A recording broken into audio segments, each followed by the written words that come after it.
नमस्कार साथियों, मैं हरीश त्यागी आपका स्मार्ट लाइफ चैनल पर हार्दिक अभिनंदन करता हूं। आज हम एक ऐसे शब्द के बारे में बात करेंगे जो आपकी लाइफ चेंज कर सकता है।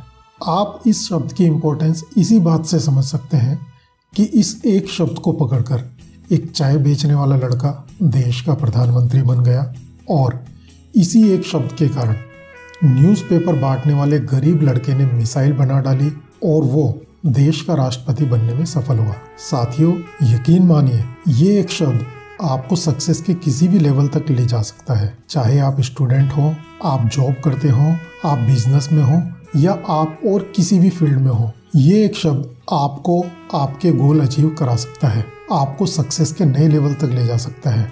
साथियों, ये महाशक्तिशाली शब्द है कंसिस्टेंसी। बिना रुके लगातार चलते रहना। Consistency is the mother of all success. जी हाँ, consistency is the mother of all success.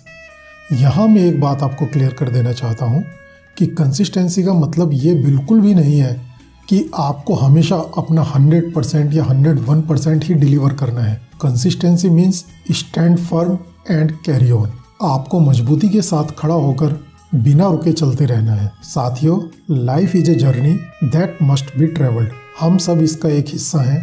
आप किसी भी फील्ड से हो, आपका कोई भी गोल हो, वो सब इस जर्नी का ही पार्ट है। आप इस जर्नी में कई बार सफल भी होंगे और फेल भी होंगे। कभी खुशियाँ मिलेंगी, कभी गम भी मिलेंगे। बस एक बात हमेशा याद रखिए, कभी भी रुकना नहीं है। जर्नी को एंजॉय करते हुए चलते रहिए, आगे बढ़ते रहिए।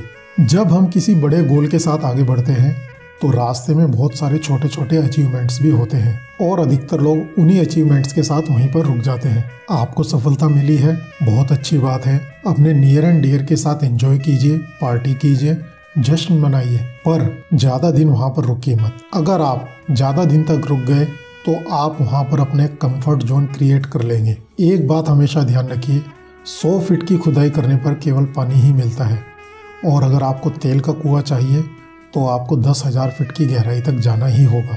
आप छोटी सक्सेस के कंफर्ट जोन में अटक कर रह गए तो आप खत्म हो जाएंगे। आप तेल का कुआं कभी हासिल नहीं कर पाएंगे। इसलिए रुकिए मत, चलते रहिए। इसी तरह अगर कभी सफर में फेलियर से सामना हो जाए, कोई दुख आ जाए तो नो प्रॉब्लम, उसको भी एंजॉय कीजिए। दिक्कत क्या है? रोने का मन कर रहा है, खूब रोइए, बाल्टी भर भर के आंसू बहाइए। चिल्लाने का मन कर रहा है तो खूब चिल्लाइए। लोग कहते हैं कि मर्द को दर्द नहीं होता, बकवास। ये सब फिल्मी डायलॉग हैं। दर्द सबको होता है, किसी को कम होता है तो किसी को ज्यादा होता है, पर दर्द सबको होता है। अपना दुख, अपनी फ्रस्ट्रेशन, अपने अंदर के गुब्बार को चिल्लाकर, रोकर, जैसा भी मन करे उसको बाहर निकाल दें। जितना ड्रामा करना है 2 दिन, 3 दिन, 4 दिन वो ड्रामा करें और हल्के हो जाएं, पर रुकना मत। कभी भी अगर फेलियर से टूट जाए तो निराश मत होना। क्या आप जानते हैं कि भगवान टूटी हुई चीज़ों का इस्तेमाल कितनी खूबसूरती से करता है? जैसे बादल टूटने पर पानी की फुहार आती है, मिट्टी टूटने पर खेत का रूप ले लेती है, फल टूटने पर बीज अंकुरित हो जाता है और बीज टूटने पर एक नए पौधे का जन्म होता है। इसलिए जब आप कभी अपने को हारा हुआ समझो, टूटा हुआ समझो, तो एक बात समझ लेना कि भगवान आपका यूज किसी बड़े पर्पस के लिए करना चाहता है। इसलिए कभी रुकना मत, लगातार चलते रहना ही जिंदगी है और रुक जाना मौत है। चलते चलते एक दिन आप कछुए और खरगोश की कहानी की तरह अपनी मंजिल पर पहुंच ही जाएंगे। बस चलते रहना।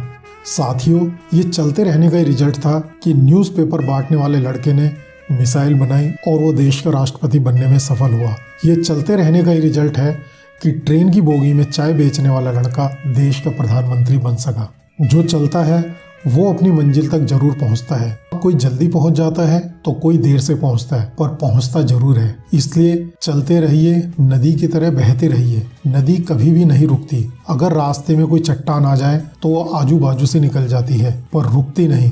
बहता हुआ पानी हमेशा साफ होता है और रुका हुआ पानी सड़ जाता है। बहता पानी खुद ब खुद अपने आप को साफ कर लेता है। इसलिए चलते रहिए। रुक गए तो सब खत्म, और चलते रहे तो आप कोई भी सफलता हासिल कर सकते हैं।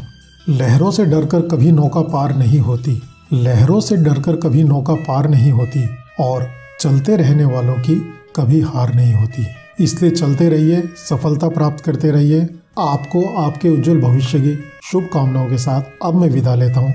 धन्यवाद। नमस्कार।